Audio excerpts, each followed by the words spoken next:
Hi friends, இது PR walks and tax நம்ம YouTube channel. நம்ம சேனல்லேருந்து போடக்கூடிய எல்லா கதைகளும் நீங்கள் கேட்கறதுக்காக சப்ஸ்கிரைப் பண்ணிக்கோங்க. அப்போ தான் நம்ம சேனல் வீடியோக்களோட நோட்டிஃபிகேஷன் வந்த உடனே அதை கிளிக் பண்ணி அதில் இருக்கக்கூடிய சிறுகதைகள், நாவல்கள் எல்லாமே நீங்கள் கேட்கலாம். கண்டிப்பாக எல்லா கதைகளும் உங்களுக்கு பிடிச்ச மாதிரி இருக்கும், பிடிக்கும். அதை லைக் பண்ணுங்கள், ஷேர் பண்ணுங்கள், கமெண்ட் பண்ணுங்கள்.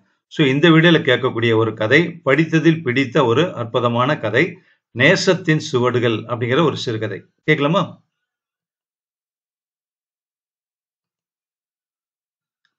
முதன் முறையாக நான் அவனை ஒரு கை கழுவும் தொட்டிக்கு அருகே பார்த்தேன். அவன் சுவற்றோடு ஒடுங்கியபடி சில பாத்திரங்களை கழுவிக் கொண்டிருந்தான். சத்தமாக பேசுபவர்களை கண்டால் அவன் திடுக்கிட்டு நிமிர்வதும் பிறகு வேலையை தொடர்வதுமாக இருந்தான். அவனுடைய கண்களில் ஒரு அச்சம் சூழ்ந்திருந்தது.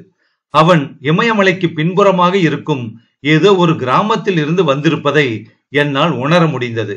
வெளுத்த மஞ்சள் கலந்த தோளும் கருகருவென்று வளர்ந்திருந்த புருவங்களும் இளம் கருப்பு நரம்புகள் தெரிய கைகளுமாய் அவன் பாத்திரங்களை கழுவிக் கொண்டிருந்தான். நான் சாப்பிட்டு விட்டு கை கழுவச் சென்றபோது ஒரு பெயர் தெரியாத பூச்சியைப் போல விலகி வழிவிட்டு சுவற்றுக்குள் நுழைய பார்த்தான். நிதானமாக ஒரு முறை அவனை பார்த்து அதிராமல் நான் புன்னகைத்தேன். அவனால் ஒரு எளிய புன்னகையை நம்ப முடியவில்லை. சக மனிதர்களின் புன்னகை என்பது அவனுக்கு ஒரு பொருத்தமில்லாத சட்டையை போல் இருந்திருக்க வேண்டும். கைகளை கழுவிக்கொண்டு நிமிர்ந்து அவனை பார்த்து ஹிந்தியில், உன் பெயர் என்ன என்று கேட்டேன். மலங்க மலங்க விழித்தவன் 15 வினாடிகளுக்கு பிறகு என்னை பார்த்து புன்னகைத்தான். அவனால் ஹிந்தியை புரிந்து கொள்ள முடியவில்லை. அவனுடைய மொழி அழுத்திக் கொண்டு தொண்டைக்குழி வரைக்கும் பிதுங்கி பிறகு அவனாலேயே விழுங்கப்பட்டது. 3வது நாள் நான் அவனை பார்த்தபோது ஒரு இளம் நேபாள தம்பதியினரோடு உணவு விடுதியின் வாசலில் இருந்து சற்று விலகி மாடிக்கு போகும் படிக்கட்டு சந்தில் நின்று பேசிக் கொண்டிருந்தான். அந்த இளம் பெண்ணின் முகம் இவனது முகத்தைப் போலவே இருந்தது. அவனது முகத்தில் அன்று சிரிப்பையும் மலர்ச்சியையும் என்னால் பார்க்க முடிந்தது. அவர்கள் திளைக்க திளைக்க நேபாள மொழியில் பேசிக் கொண்டிருந்தார்கள். அந்த இளம்பெண் அவனுடைய சகோதரியாக இருக்க வேண்டும். அவர்கள் நீண்ட நேரமாக, அதாவது 10 நிமிடங்கள் வரையில் பேசிக் கொண்டிருப்பதை ஒரு திருட்டு பூனையின் கண்களோடு அந்த கடையின் முதலாளி கல்லாவில் இருந்து அவ்வப்போது பார்த்து கொண்டிருந்தான். அவனுடைய கண்களில் அந்த உரையாடலை மிக வேகமாக முடிக்கச் சொல்லுகிற ஒரு அதிகார தோரணை இருந்தது. முதலாளியின் கண்கள் தன்னை வேவு பார்ப்பதை அறிந்த பிறகு அந்த சிறுவனால் அதிக நேரம் பேசிக் கொண்டிருக்க முடியவில்லை. விடைபெறும் போது அந்த இளம் பெண் அவனுடைய முன்னெற்றியில் கைகளை துளாவி அவனை மென்மையாக வருடினாள். அவளது கண்களில் அளப்பரிய அன்பும் கருணையும் இருந்தது. பிறகு அவர்கள் அவனிடமிருந்து விடைபெற்று போனார்கள். நீண்ட நேரமாக அவர்கள் சென்ற பாதையை பார்த்து கொண்டே நின்றவன் பிறகு பாத்திரங்களை கழுவும் இடத்திற்கு போய் நின்று கொண்டான். அவனுடைய சிறிய கண்கள் ஒரு விதமான அச்சத்தோடு தான் இன்னும் இருந்தது. நான் மீண்டும் கை கழுவ போன போது, உன் பெயர் என்ன என்று ஹிந்தியில் கேட்டேன்.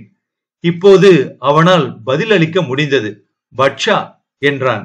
நான் அவனுடைய அழுக்கு படிந்திருந்த சட்டையின் வழியாக தோளை அழுத்தி, நீ பாட்சா என்றேன். பட்சா என்று ஒரு முறை அழுத்தமாக எனக்கு மட்டுமே கேட்கும் குரலில் சொன்னான். பிறகு குனிந்து பாத்திரங்களை எடுத்துக்கொண்டான். ஒரு மூத்த நேபாளி அந்த உணவு விடுதியின் உணவு பரிமாறுபவனாக இருந்தான். அந்த சிறுவனால் அவன் ஒருவனிடம் மட்டுமே உரையாடலை நிகழ்த்த முடியும். அந்த உரையாடல் பெரும்பாலும் கட்டளைகளாக வெப்பமேறிய சொற்களை உமிழும் ஒரு கெட்ட கனவை போல இருக்கும். ஆனாலும் மொழியும் மனிதர்களும் துணைக்கில்லாத ஊர்களில் சுடு சொற்களும் கட்டளைகளும் நமக்கு திருப்தியை கொடுத்து விடுகின்றன. அப்படியே அந்த சொற்களை அந்த சிறுவன் எதிர்கொண்டான். கடுமை நிறைந்த அந்த மூத்த நேபாளியின் குரலை அவன் தனக்குள்ளாக நிறைத்துக் கொள்கிறான். சில வாரங்களுக்கு பிறகு அவன் பாத்திரம் கழுவும் வேலையை தவிர தண்ணீர் ஊற்றுகிற, மேஜையை துடைக்கிற வேலைகளையும் செய்ய துவங்கி இருந்தான். இப்போது அச்சம் கொஞ்சம் விலகியதைப் போல் இருந்தது. நான் வாசலில் வருவதை பார்த்தால் ஓடி சென்று துடைத்த மேஜையை மீண்டும் ஒரு முறை துடைப்பான். பிறகு மிகுந்த மரியாதையோடு குவளையை எடுத்து ஓசையின்றி வைத்து தண்ணீர் நிரப்புவான். அநேகமாக அந்த சிறுவனோடு ஒரு இணக்கமான உரையாடலை நிகழ்த்த முயற்சி செய்கிற பெருமைக்குரிய விருந்தோம்பலுக்கு பெயர் போன முதல் தமிழன் நானாக இருப்பேன் என்பது ஒரு விதமான வெட்கத்தையும் வெறுப்பையும் எனக்குள் சுரந்து கொண்டிருந்ததை நான் அறிந்து கொண்டேன். ஆனால் அவனுடைய கண்களில் என் மகளின் கண்களில் இருந்து சுரக்கிற அதே பேரன்பு நிறைந்திருப்பதை நான் பார்த்திருக்கிறேன். பொருள் உலகம் அவனது நிலத்தில் இருந்தும் அவனது தொட்டில்களில் இருந்தும் அவனை துரத்திய எங்கோ அனுப்பியிருக்கிறது. யாரோ சாப்பிட்ட பாத்திரங்களை அவன் கழுவும்படி வாழ்க்கை அவனுக்கு விதித்திருக்கிறது. ஆனால் எல்லா நிலங்களிலும் ஒரு நேசத்தின் புன்னகையையும் கருணையின் மகத்தான வருடல்களையும் நம்மால் எந்த விலையும் என்று கொடுக்க முடியும் தானே.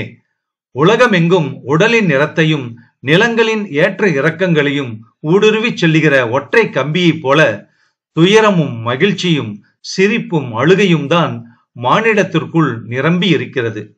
துயரத்தின் நிறம் எல்லா இனத்திற்குள்ளும் ஒன்றாகவே இருக்கிறது. ஒரு புன்னகைக்கு முன்னால் எல்லா வேறுபாடுகளும் அடித்து செல்லப்பட்டு விடுகின்றன. பேரண்டம் எங்கும் புரிந்து கொள்ளப்படக்கூடிய ஒற்றை மொழியாக அன்பொன்றுதானே காலம் காலமாய் நிலைத்திருக்கிறது. புதிய இடத்தில் புதியவர்கள் நிறைந்திருக்கும் விழாக்களில் அப்பாவையோ அம்மாவையோ தேடுகிற குழந்தையின் கண்களைப் போலத்தான் அவனது கண்கள் கருணை நிரம்பிய கைகளை தேடுகிறது. திடீரென்று ஒரு நாள் அந்த உணவு விடுதியின் புழக்கடையிலும் சுவர் ஓரங்களிலும் அவனை என்னால் பார்க்க முடியவில்லை. மூத்த நேபாளியை அழைத்து கேட்டபோது அவனது வயதை உறுதி செய்ய எந்த ஆவணமும் இல்லாததால் இனி வேலைக்கு வர முடியாது என்று சொன்னார். பிறகு அந்த நெருக்கடியான உணவகத்தில் நான் தனிமையை உணர ஆரம்பித்தேன். காலம் மெல்ல மெல்ல நம்முடைய வாழ்க்கையை நமக்கு அளித்துவிடும். பிரிவுகளை நாம் சகிக்க வேண்டியிருக்கும்.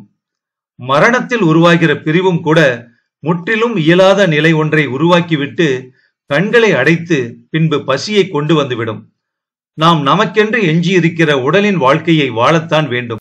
மாலையில் வங்கக்கடலின் மிதமான குளிர்காற்று முகத்தில் அடிக்க நடந்து போகிற போது பாட்ஷா எதிரே நடந்து வருகிறான்.